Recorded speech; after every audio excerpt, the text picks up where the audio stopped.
Hola, hola, buenos días a todos. Bueno, primero de todo queríamos, el doctor Luis de Miguel y yo, que soy Carol Miguel, queríamos agradecer a Gelcio la oportunidad de poder veniros a explicaros esta experiencia que llevamos a cabo desde apenas hace 10 meses, desde finales de noviembre de 2017, que se trata de la hospitalización domiciliaria en salud mental, ¿de acuerdo? Entonces, bueno, yo soy enfermera, especialista en salud mental y soy la enfermera del programa en Hospitalet de Llobregat. Veníamos un poco a explicaros de dónde viene, el contexto y todo esto. También agradecer a nuestras direcciones asistenciales que nos han permitido venir en representación de nuestros equipos, tanto al doctor Luis de Miguel como a mí. Bueno, el índice un poco de lo que vamos a tratar, vamos a ponernos un poco en contexto de la historia de la psiquiatría, cuáles son los inicios de la hospitalización domiciliaria somática, qué es la hospitalización domiciliaria en salud mental, cuáles son nuestros objetivos terapéuticos, nuestros objetivos de gestión, qué recursos utilizamos, nuestro perfil de paciente en general que hemos visto en este periodo, cuál es nuestra sectorización de atención, criterios de inclusión y exclusión dentro de nuestro programa, formas de derivación de cómo nos llegan los casos, qué es la documentación y las escalas que cumplimentamos cuando ingresamos a un usuario y al alta, y bueno, cuál es la información que damos a la familia y unos pequeños resultados de este tiempo. Bueno, no cabe decir que durante la historia nuestros pacientes, los pacientes en salud mental, han sido marginados y han sido totalmente estigmatizados por la sociedad, ¿no? Si nos remontamos a los inicios en el siglo XV, ¿no? Pues bueno, ya se vio que había una necesidad donde se debían a estos usuarios buscarles un asilo, ya que muchas veces eran repudiados y maltratados por la sociedad. Ya los árabes empezaron a crear los primeros hospitales psiquiátricos, pero en Europa no fue hasta 1409 cuando se creó el primer hospital psiquiátrico en Valencia, concretamente el Hospital de Folls Innocents, que lo creó el Pare Jofre, protegiendo un poco a ese usuario de salud mental. Crecen los hospitales psiquiátricos, en el siglo XVII ya se extiende por toda Europa, lo que pasa que sí que es verdad que las condiciones en que estos usuarios eran atendidos no eran demasiado beneficiosas ni demasiado humanas, y entonces sale toda la teoría moral de Pinel que defiende el trato humano al enfermo de salud mental. Seguimos avanzando, en el siglo XIX se sigue pensando que el loco, entre comillas, es un ser extraño y temible, y entonces se decide pues, cerrarlo de nuevo en instituciones psiquiátricas. Es en la Segunda Guerra Mundial, a partir de la Segunda Guerra Mundial, cuando se empieza a tener esta conciencia, ¿no?, de que este usuario debe ser tratado de otra manera. Empiezan unas corrientes por Estados Unidos y por Europa, nace todo lo que es el movimiento de la antipsiquiatría, y se concibe el tema de la desinstitucionalización psiquiátrica, que se trata de sacar a los enfermos de ese régimen manicomial y llevarlos a la comunidad para ser tratados en la comunidad. Evidentemente, esta comunidad debe estar dotada de recursos para tratar a este usuario. En el 2001 la OMS hace pública la recomendación de sustituir completamente la institución mental tradicional por la comunitaria. ¿De acuerdo? Y la presencia en los propios hospitales generales, el poder incluir unidades de psiquiatría. ¿De acuerdo? La atención al mal mental, al enfermo mental, se basa en que el eje vertebrador es la comunidad y la familia por excelencia, a quien también debemos cuidar.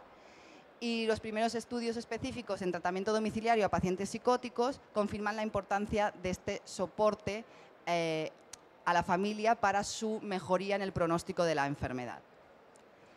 Y bueno, dicho esto, las primeras experiencias de hospitalización domiciliaria datan en Nueva York con un perfil, con un objetivo de eficiencia, el poder reducir camas, o sea, un objetivo de gestión, de poder reducir camas en el hospital. Esto era somático, también se trasladó aquí en Europa, en París, 1950, la primera experiencia, Reino Unido, 1965, con el nombre de atención hospitalaria a la llar, se continuó por toda Europa, Alemania, Suecia, y en España llegó en 1981 en Madrid, se fue extendiendo, en los últimos años Euskadi, Comunidad Valenciana, es donde más se ha extendido esta modalidad asistencial. Y bueno, ¿qué es la hospitalización domiciliaria? Nosotros, ¿qué es lo que hacemos? Pues somos un dispositivo asistencial dirigido a proporcionar los mismos cuidados que tú le brindarías a un paciente en una unidad de agudos, pero brindárselos en su domicilio con su familia. ¿de acuerdo? Siempre y cuando con un seguimiento protocolizado y exhaustivo. ¿Cómo lo hacemos? Nosotros lo que hacemos es un equipo multidisciplinar creado por un psiquiatra y una enfermera especialista en salud mental. Aparte tenemos el contacto con la trabajadora social y con la psicóloga del centro de salud mental. Nosotros atendemos 24 horas de manera exhaustiva a ese usuario. Dentro del turno de mañana, dentro del turno de tarde y dentro del turno de noche ellos tienen un teléfono al quien puede llamar y siempre una enfermera les coge el teléfono para poder gestionar su consulta o poder derivarles donde sea necesario. Atendemos los 24 horas al día, los 365 horas del año. Aproximadamente la estada en nuestra unidad es lo mismo que estarían en una unidad de agudos, de 17 a 21 días de media, pero están con nosotros en el domicilio. Nosotros vamos a ese domicilio. Para ingresar con nosotros tiene que ser un paciente que está descompensado de su patología de base. Tiene que tener un entorno familiar contenedor, hay alguna excepción, y el ingreso tiene que ser voluntario. El paciente tiene que aceptar que nosotros vayamos a su domicilio y también la familia. Nuestro objetivo principal es estabilizar al paciente, pero hacerlo en su entorno habitual, no arrancándolo de ese entorno, a no ser que sea estrictamente necesario, porque haya un riesgo auto o heterolítico.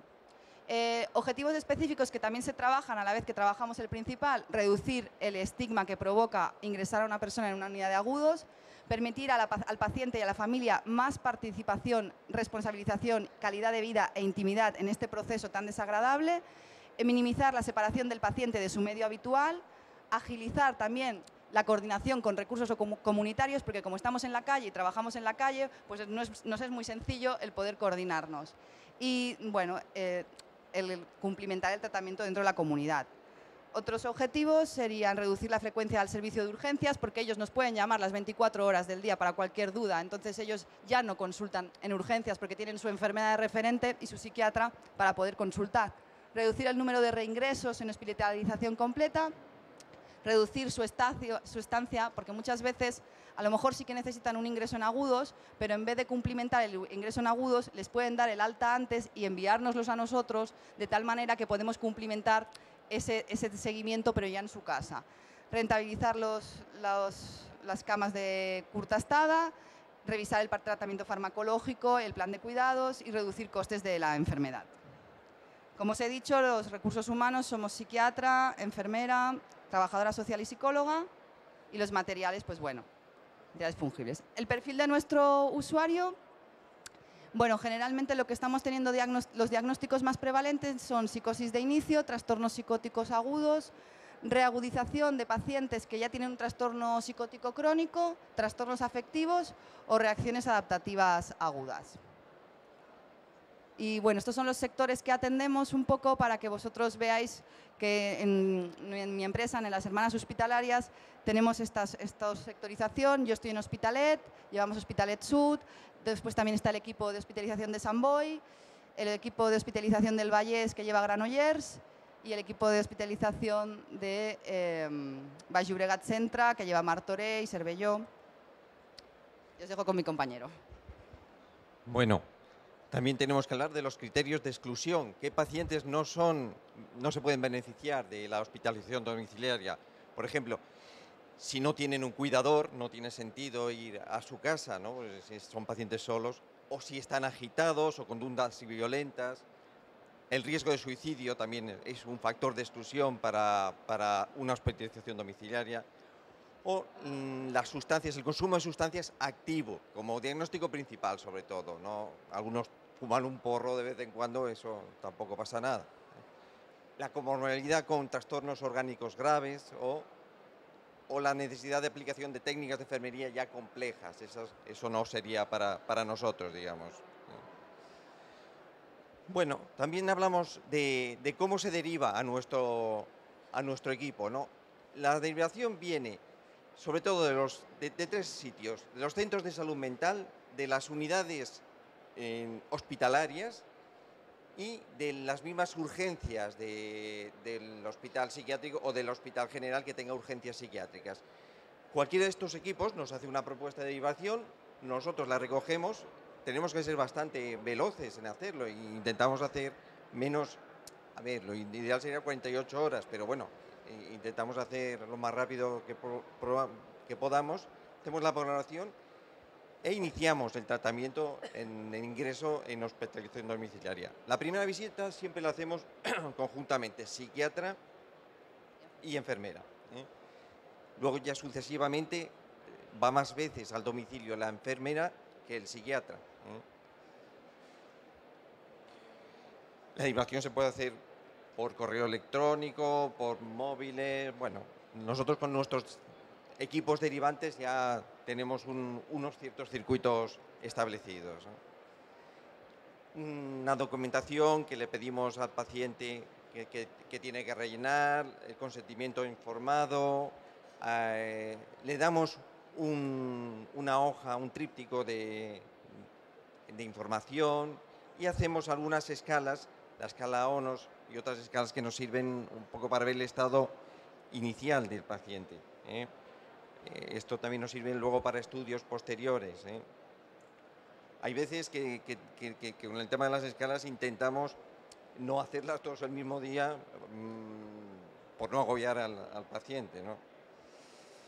Y luego a la alta, la documentación que se le da es el informe integrado, la receta electrónica, una encuesta de satisfacción y otras escalas para nosotros para saber el estado del paciente, la GAF, la BPRS y la ONOS.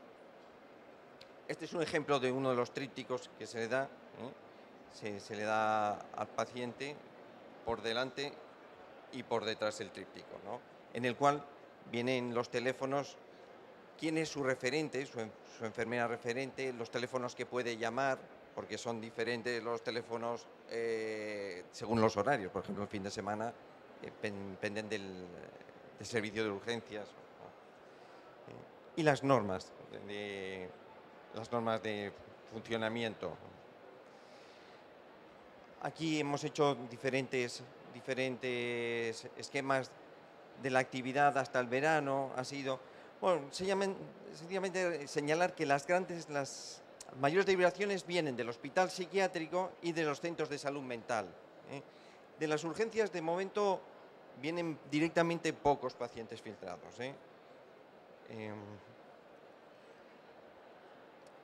En cuanto a sexo también, más mujeres que hombres.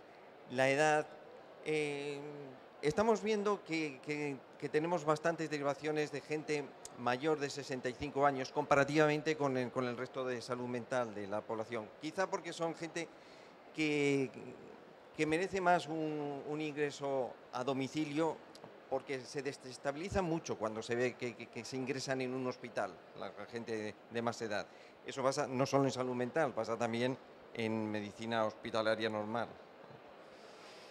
Bueno, los diagnósticos, hemos hecho una recogida de diagnósticos. Los que más predominan son los cuadros depresivos y la psicosis. Eso depende del sitio del sitio de recogida, ¿no? En Menitomeni, por ejemplo, también las mayores derivaciones venían centro de salud mental y la unidad de agudos, ¿no? También, bueno, mira, que había más 50% casi de hombres y mujeres. Otros los diagnósticos más afectivos y psicóticos, sobre todo. Los trastornos menores intentamos tampoco matar moscas a cañonazos, que se dice, que no merece la pena estar aquí. El destino al alta básicamente es al centro de salud mental. Nosotros consideramos que si al final de estar nosotros 3 semanas, por ejemplo, con él, tiene que ingresar en agudos, bueno, es un pequeño fracaso, vamos a decirle así entre comillas, para nosotros. Es decir, la idea es que terminen bien el ingreso y vayan al centro de salud mental a hacer visitas normales y corrientes, ¿no? Estos son unos resultados de la escala ONOS. Bueno, es una cuestión técnica que nos sirve para nosotros para estudios posteriores, ¿no? La escala que pasamos, esta es obligatoria no solo en hospitalización domiciliaria, ahora será obligatoria en todo ingreso psiquiátrico. Bueno, es parte de la escala ONO. Y estos son resultados de evaluación del pase de la escala en el momento del ingreso y en el momento del alta, si han mejorado o no han mejorado, que nos sirve para nosotros para saberlo no solo subjetivamente, ¿no? Y como conclusiones, decir que los puntos fuertes son la disminución de ingresos psiquiátricos. Ojo que esto es un estudio, es nuestro propósito, ¿no? Pero está por demostrar. La mejoría en la continuidad asistencial de todo el circuito, una atención más cercana en la comunidad y reducir el estigma en salud mental. Los puntos débiles, que se necesita muy buena coordinación entre los equipos, no es aquello que se dice, oh, pues yo te lo derivo y entre tanta deriva el paciente es el que va a la deriva, digamos, ¿no? Hemos encontrado dificultad para cambiar la mentalidad de los pacientes también, porque hay veces que nos dicen, sí, sí, doctor, esto de que vengan a casa está muy bien, pero ¿cuánto me ingresan de verdad? Esto sobre todo los que han hecho muchos ingresos psiquiátricos reincidentes.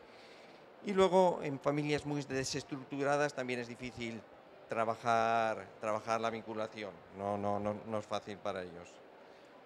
Muchas gracias por su atención.